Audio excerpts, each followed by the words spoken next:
Happy Wednesday, everybody. The sermon this week that I'll preach on Sunday is titled Lydia the Homemaker.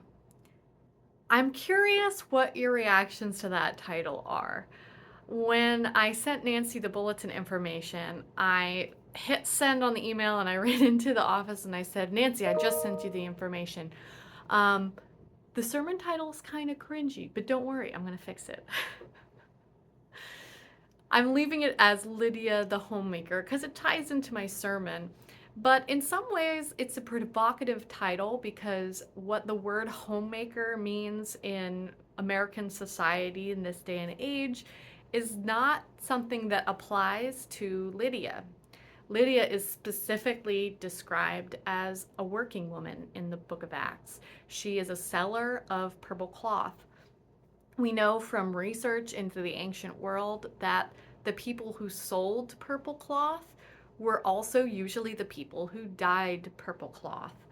And the process of dyeing was hard work. It was also smelly work.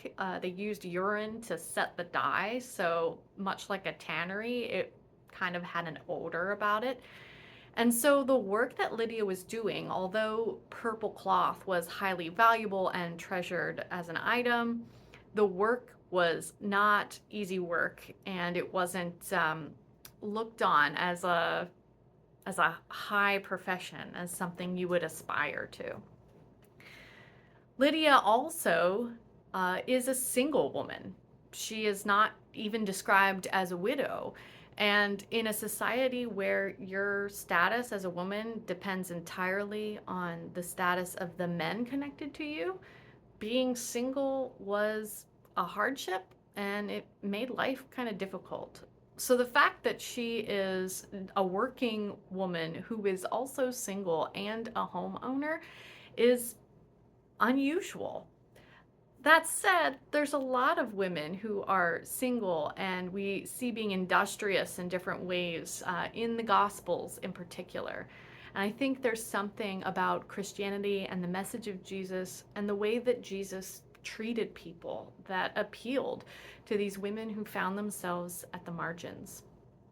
Nevertheless, I describe Lydia as a homemaker in this sermon, using that word in a different way than our society typically does.